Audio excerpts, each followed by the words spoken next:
Eh bien, écoutez, je vous propose qu'on démarre donc ce 6e webinaire. Donc, aujourd'hui, on va aborder le thème de la PKD, donc la polykystose rénale. Donc, l'idée de ce webinaire, encore une fois, est de vous aider à sensibiliser les propriétaires des chats de race concernés par cette maladie pour faire en sorte que les propriétaires testent leur chat pour prévenir une maladie ou au moins essayer de la prendre en charge. Donc, comme je vous le disais, donc la polykystose rénale est une maladie génétique qui concerne le gène PKD1 qui a été trouvé chez le persan. Donc, cette maladie génétique affecte les reins puisqu'il va y avoir une présence de kystes rénaux qui vont empêcher les reins de fonctionner normalement. En termes de signes cliniques, cela va se traduire tout simplement par des signes qui s'apparentent donc à une insuffisance rénale chronique. Donc, généralement, les premiers signes apparaissent entre 3 et 10 ans. Donc, ça fait une grande variabilité en termes d'âge. Vous le verrez plus tard, ceci peut avoir une incidence si le chat développe la maladie plutôt vers 3 ans ou plutôt vers 10 ans. Donc ensuite, qu'est-ce qui va se passer? Donc les kystes qui apparaissent au niveau des reins donc, vont se multiplier jusqu'à envahir complètement le parenchyme rénal. Comme toute maladie génétique, et c'est ce que j'expliquais sur le dernier webinaire, c'est que les deux reins vont être touchés. Et ça, c'est vraiment une particularité des maladies génétiques, c'est qu'en général, lorsqu'elle touche un organe vital, elle va toucher, s'il y en a deux, elle va toucher l'ensemble des organes vitaux. Donc là, le chat a bien deux reins, donc les deux reins sont affectés. Et comme je vous le disais, ces reins vont venir comprimer le parenchyme rénal et on va arriver à une insuffisance rénale chronique. L'insuffisance rénale chronique, les vétérinaires, j'allais dire, connaissent très très bien les symptômes. On va avoir un chat donc, qui va se mettre à boire excessivement, c'est ce qu'on appelle la polydipsie. Le chat va évidemment uriner beaucoup plus, une perte de poids, anorexie, vomissement, etc. Donc on est vraiment face à des signes d'une insuffisance rénale classique. La petite différence, et c'est ce qu'on verra, c'est l'apparition de ces kystes. Donc, ce qu'on peut dire également sur cette maladie, et c'est vraiment une de ses particularités, c'est qu'il va y avoir une grosse variabilité d'expression de la maladie. Le rythme de croissance donc, va être variable d'un chat à un autre, aussi bien en termes de nombre de kystes que de la taille. Au niveau de la gravité, c'est ce que je voulais vous dire tout à l'heure, c'est que là aussi, on va constater que certains chats vont développer une polykystose rénale très très grave et d'autres vont développer une polykystose rénale pas forcément grave avec des signes peu marqués. Et ce qu'on constate généralement, c'est que plus le chat va développer une polykystose rénale tôt, plus les signes cliniques seront graves. Donc, sur un chat, comme je vous le disais tout à l'heure, si les signes cliniques apparaissent vers l'âge de 3 ans, on peut se dire que c'est un chat qui va avoir au fur et à mesure de sa vie de plus en plus de symptômes et une insuffisance rénale chronique importante. Contrairement à cela, on aura des chats qui vont très très bien vivre jusqu'à 7, 8, voire 10 ans sans signes cliniques et puis d'un coup, on va voir apparaître les premiers kystes, les premiers symptômes d'insuffisance rénale. Mais ce qu'on constate aussi, c'est que ces chats-là, finalement, vont plutôt développer des signes peu importants et du coup, une prise en charge sera assez simple sur ces chats-là. Donc ça, c'est vraiment important de le savoir. Encore une fois, ce n'est pas parce qu'on est face à un chat qui semble en bonne santé qu'il ne développera pas de polykystose rénale génétique. Par contre, comme je vous le disais, et comme à chaque fois dans nos maladies génétiques, même si on est capable de prédire une tranche d'âge, on n'est pas capable de dire à quel moment, à quel instant précis le chat va déclencher la maladie rénale. D'où l'importance de suivre ces chats si un test génétique a été réalisé justement pour prévenir l'apparition des premiers signes cliniques. Et pareillement, même si on a tendance à dire que plus le chat va développer les signes cliniques tôt, plus la maladie sera grave et que la maladie va progresser. Néanmoins, on n'est pas non plus de le certifier et de dire bah oui, ça y est, il a 1 an, il va développer une polykystose très grave, les symptômes vont se développer très rapidement. Non. Ce sont des constatations sur une majorité de chats, mais on n'est pas en mesure de dire dans 2 mois, il y aura tant de kystes, dans 3 mois, il y aura tant de kystes, etc. etc. Et enfin, on ne peut pas donner non plus une espérance de vie de l'animal. Voilà, donc ça, c'est vraiment des choses à retenir sur cette maladie. Si un chat est testé et qu'on le verra plus tard est bien porteur de la mutation, on sait qu'il développera la maladie, mais par contre, avec plus ou moins une grande variabilité d'expression de la maladie.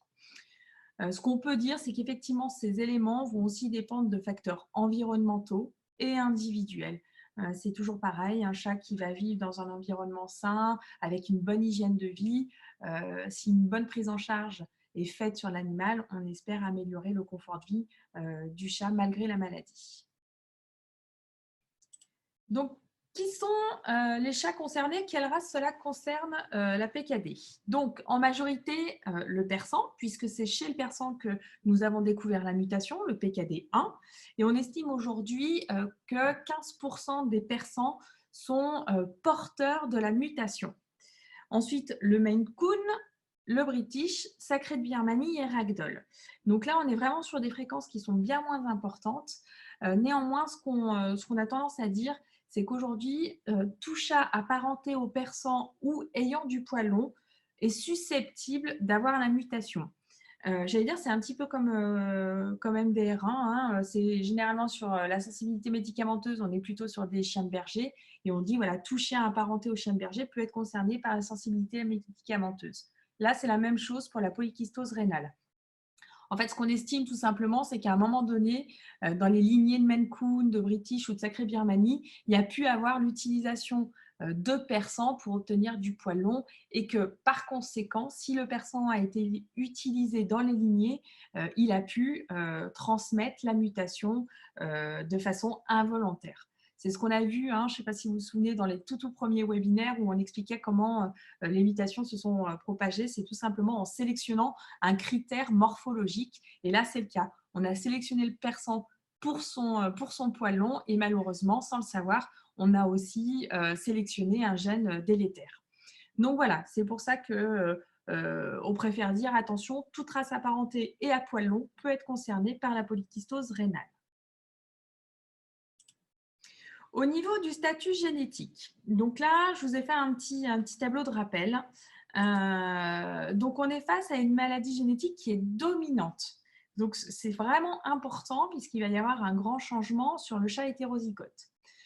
Sur un chat homozygote normal, donc je vous rappelle que le chat homozygote normal n'est pas porteur de la mutation, donc il ne développera pas la polykystose rénale et surtout, il ne la transmet pas. Sur le chat hétérozygote, dans une maladie dominante, le chat hétérozygote va bien développer, on est bien d'accord, il a la mutation qui est présente, et dans ces cas-là, la mutation va s'exprimer, le chat va bien développer une polykystose rénale. Encore une fois, je vous rappelle, on ne pourra pas prédire l'âge d'apparition ni la gravité de la maladie. Donc, qu'est-ce qui se passe? Si ce chat est porteur de la mutation, quand il est hétérozygote, il la transmet à 50% de sa descendance. Donc, dans ce cas-là, parce qu'on est face à une maladie dominante, on va plutôt éviter de reproduire le chat. On y reviendra un petit peu plus tard dans le webinaire.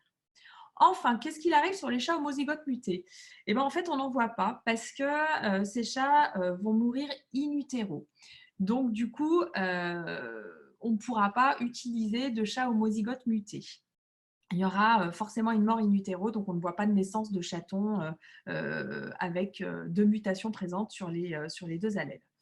Donc voilà, donc là, hein, il faut bien se focaliser sur le chat hétérozygote et c'est lui qui va représenter un risque de développer la maladie et de transmettre la maladie à sa descendance.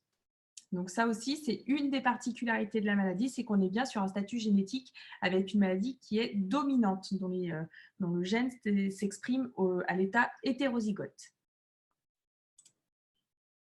Donc, quand est-ce qu'on peut utiliser ce test PKD en consultation vétérinaire? J'allais dire, un petit peu comme pour les autres maladies, lorsqu'on va faire un diagnostic. Donc, nous, ce qu'on appelle un diagnostic, c'est quand un chat, donc persan par exemple, ou Maine Coon, va arriver à la clinique, le propriétaire va se plaindre que son chat a des vomissements, qui se met à uriner plus régulièrement, à boire tout le temps. Là, dans ces cas-là, il faut vraiment, comme d'habitude, avoir ce réflexe de se dire, OK, je suis face à une race concernée par une polykystose rénale. J'ai confirmé qu'il y avait bien la présence d'une insuffisance rénale chronique, donc par un dosage par exemple de la SDMA. C'est un marqueur sanguin, celui-ci, qui va vous permettre de confirmer une insuffisance rénale chronique. Et finalement, lorsque cette insuffisance est bien diagnostiquée, le test PKD va venir vous confirmer qu'il s'agit bien d'une maladie génétique, la polykystose rénale, et que c'est bien les kystes rénaux qui sont la cause de l'insuffisance rénale.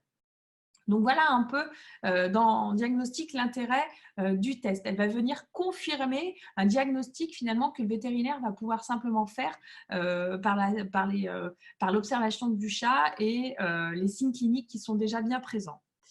Donc finalement, à partir du moment où vous avez confirmé votre diagnostic de polykystose rénale par le test, tout l'intérêt pour le vétérinaire et puis pour vous, ça va être également, donc déjà d'une part, d'informer le propriétaire qu'il s'agit d'une maladie génétique, qu'elle est donc forcément évolutive, mais qu'un bon suivi de l'animal va pouvoir améliorer les conditions de vie du chat. Donc, ce qu'on va faire, on va proposer des analyses sanguines régulièrement pour évaluer la fonction rénale. On va également préconiser aux propriétaires de réaliser des échographies régulières pour suivre l'évolution justement de ces kystes, puisqu'on n'est pas capable autrement que par l'échographie de suivre cette évolution. Et enfin, et bien évidemment, on propose un traitement classique d'insuffisance rénale, donc une alimentation adaptée principalement, une fluidéothérapie et puis, dans le cas de toute façon d'une polykystose rénale, un traitement chirurgical n'est pas conseillé puisque de toute façon, c'est une maladie évolutive et que la formation de kystes est inévitable. Donc même si vous commencez à en retirer un ou deux, fatalement, vous aurez de nouveau des kystes qui vont venir tout au long de la vie de l'animal. Donc voilà, donc le test PKD en diagnostic va venir tout simplement confirmer que l'insuffisance rénale est bien liée à la présence des kystes rénaux et qu'on est bien face à une maladie génétique. Donc ça, j'allais dire, c'est une des premières utilisations. La deuxième utilisation, c'est celle dont je parle quasiment tout le temps, c'est évidemment le dépistage préventif. Donc, quand je parle de dépistage préventif, je parle du cas d'un chat qui arrive dans votre clinique, un jeune chat, et qui n'a pas de symptômes cliniques au moment où vous le voyez. Donc, on n'est pas dans le cadre où on va conseiller de faire un diagnostic par test, etc. Mais plutôt, là, votre rôle, ça va être de dire au propriétaire, voilà, vous avez un jeune chaton, c'est un Maine Coon, un Persan, peu importe, il est jeune. Ce qui serait intéressant, c'est de faire un test génétique de polykystose rénale pour savoir si votre chat est porteur ou non de la mutation. L'idée derrière ça, c'est évidemment de ne pas inquiéter le propriétaire, mais plutôt de le rassurer en disant, voilà, ce test va nous permettre, si votre chat est bien concerné par cette maladie, de pouvoir le prendre en charge tout de suite, de pouvoir adapter une alimentation et surtout de surveiller l'apparition des premiers signes cliniques. Donc là, voilà, le dépistage, il va être plutôt préventif. On informe le propriétaire, on fait un test génétique et en fonction du résultat, on va pouvoir faire une prise en charge de l'animal adaptée et précoce. Au niveau du test, on est bien d'accord, c'est comme pour tous les tests génétiques, il n'y a pas d'âge pour le faire. Donc, si vous avez un jeune chaton qui a 1 mois, 2 mois, vous pouvez tout à fait proposer le test PKD au propriétaire. On est bien d'accord, ce sont des tests indolores, un petit frottis buccal, et vous avez un résultat sous 5 jours pour une PKD. Et donc, comme je vous disais, le PKD, si le chat est PKD positif, vous aurez un résultat de certificat génétique hétérozygote. Et là, j'allais dire, c'est un petit peu comme dans le suivi de l'animal, finalement, sera un peu le même que pour du diagnostic. L'idée, c'est de lui adapter son alimentation, de faire des échographies régulières, justement, pour voir l'apparition des premiers kystes rénaux, etc. Enfin, quand on fait de la prévention, il est aussi important de savoir ce que le propriétaire veut faire de son chat. Est-ce un chat qui va être stérilisé? S'il l'est, très bien. Dans ces cas-là, on n'a pas de problématique de transmission de la mutation.